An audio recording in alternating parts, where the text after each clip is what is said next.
Today I'm gonna show you a magic trick, so look at me, okay? Oh wow. See? And I wanna make it disappear.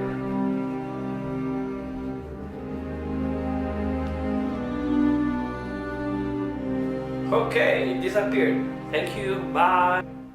Hello there guys, welcome back to my channel. This is Sal speaking. Today I'm going to talk about daggers.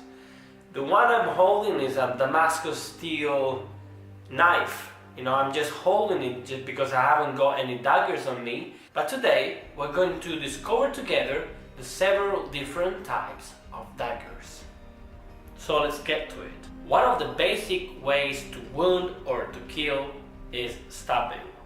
The dagger is the simplest stabbing weapon. It is short-bladed.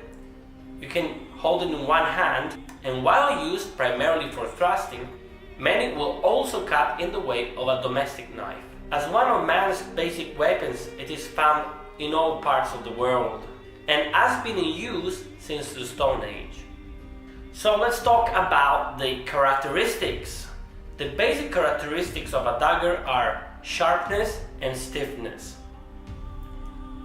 All have a grip or a hilt. All have a blade, of course, and they have a sharp point. And some of them also have a guard. This one is not a dagger as such. Usually many of them have a guard to protect the hand. For the purpose of stabbing, the blade is often tapered and double-edged. However, the amount of blades is almost limitless. Certain shapes have become traditional in certain areas. Others are dictated by the material. Let's have a look at the main types. This one is broad taper, often to compensate for soft metal. Then we have narrow taper, an ideal blade shape. This one is asymmetric maleness. This blade is not always wavy. Then we have the leaf shape, heavy and severely wounding. This is the curved jambiya shape from the Arab world. We also have the double curve, popular in India and Persia. The last one is a bowie shape, clipped back to form a double-edged tip. Blade cross section.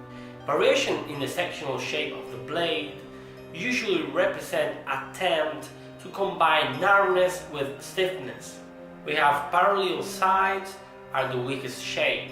Convex or concave, formed by grooves called feelers, are more rigid, as are ribs, a ridge, or a diamond shape. The spike used for cutting has not cutting edge. So the usual grip is with the thumb away from the grip.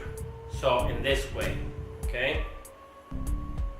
Well, it is undeniable that the downward stab is the most powerful. So this one,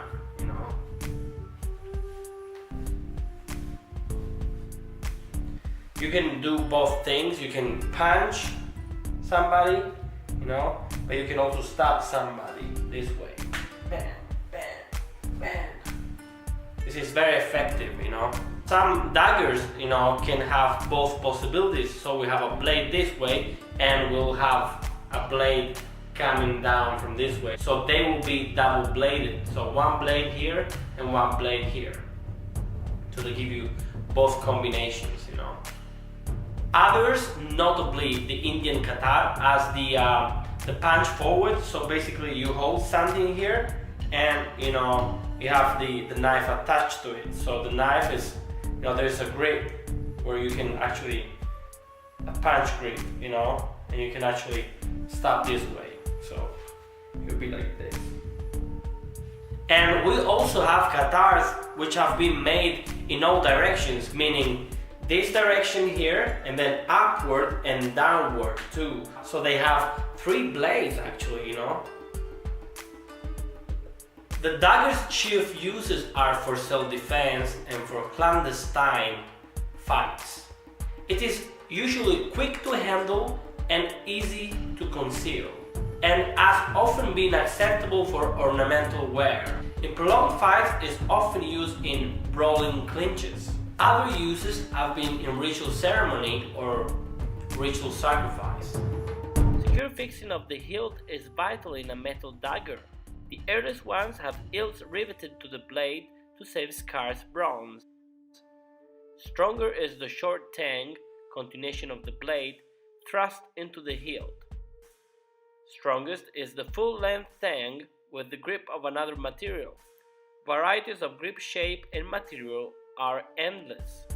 So the question is, which one are the most effective? Metal daggers or non-metal daggers?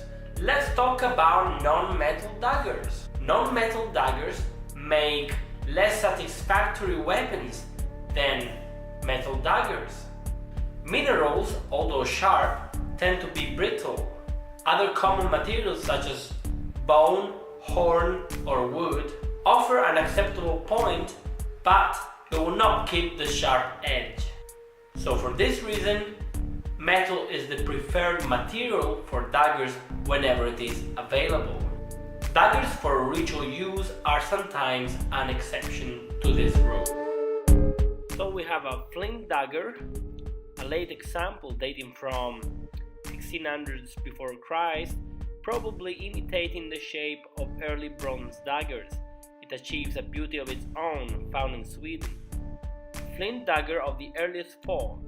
The grip scarcely distinct from the blade could also be fixed to a shaft as a spear point. Scandinavia, 1800s before Christ. This one is a flint dagger with a distinct grip, intermediate in development to the other. North American Indian dirk of elk antler, a simple point without a cutting edge. California, 19th century. Aztec sacrificial dagger with a blade of chalcedony used to cut out the heart of human victims, given by Montezuma to Cortes for the King of Spain, 1500s. British Museum, London. Australian Aboriginal dagger with quartzite blade and gum and wood handle, a Stone Age weapon made in the 20th century AD. Ancient Chinese dagger of green jade, probably for ritual or purely ornamental use. Bone dagger with hilt in the shape of a reindeer, a spike without a cutting edge, from the Dordogne, France, Paleolithic period. Bihua, a Dravidian dagger from central India with characteristic voided hilt. Its example is made of horn. Eskimo bone dagger, edge grip bound with animal sinew. Isn't that crazy that daggers are to be found all over the world? So primitive men were using daggers for hunting, for defending themselves, but also for some ritual ceremonies. I think often about the Paleolithic, I think often of primitive men, and also I think of the kind of life they were leading, you know. The life was always at stake. Difficulties and, you know, wild animals were to be faced daily. Also hunting was something, must have been something really hard. I personally reckon that back in the days there were more animals than now, and so I believe that it was somewhat easier to hunt, but still it was hard and dangerous. And so I think of these men, and I think that these men never got really bored. They didn't have boring days.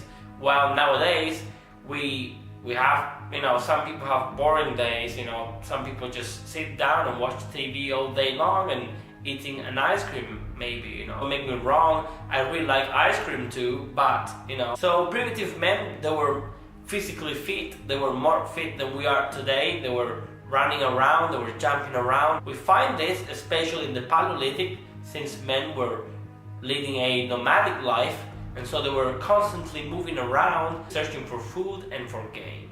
It is fascinating, like the making of these weapons, the making of daggers, because we look at these weapons, but we never really think, how are these weapons made?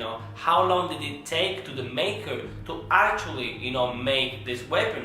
And it is really cool and fascinating to see, for example, in the Aztec dagger, from an artistic point of view, they're like amazing creation. So every maker really gives his own interpretation. Every maker customizes his own weapon.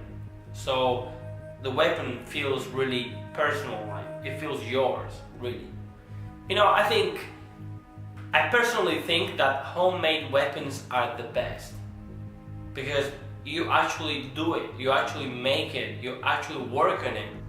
And also Homo erectus was the first man who was creating pots and who was creating weapons out of stones. So between the non-metal daggers and metal daggers, I kind of like, don't make me wrong, I'm really in love with daggers, like the metal daggers, but I'm really fascinated by the non-metal daggers as I think they're really cool, you know, and whenever I think about non-metal daggers, I see them as a gift from Mother Earth, meaning also kind of a way to recycle all the things that surround you, such as bones, horns, and so forth, even wood, you know, you're kind of using nature, you know, as a weapon.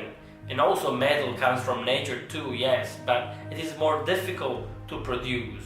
I kind of like non-metal weapons because they're like more immediate.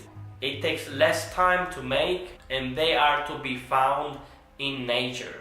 You just need to look around, and if you look at the tree in a certain way, and if you focus on the branch, you will find clubs, you will find lots of different weapons that you can actually make from nature, from a tree. Metal daggers, metal weapons are just fantastic because the workmanship thereof is just brilliant. There are some gold daggers that are just amazing, you know, very unique, and I wish I had the money to have one of these weapons.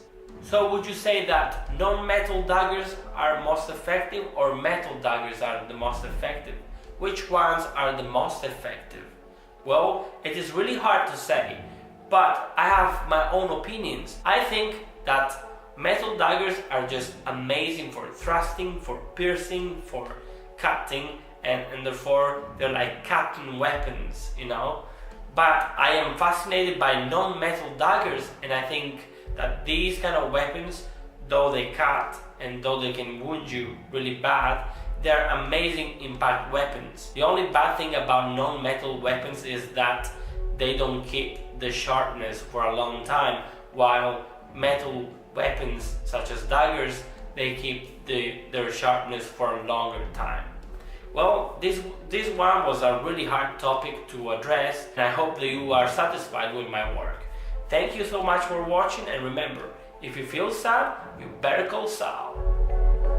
Bye-bye.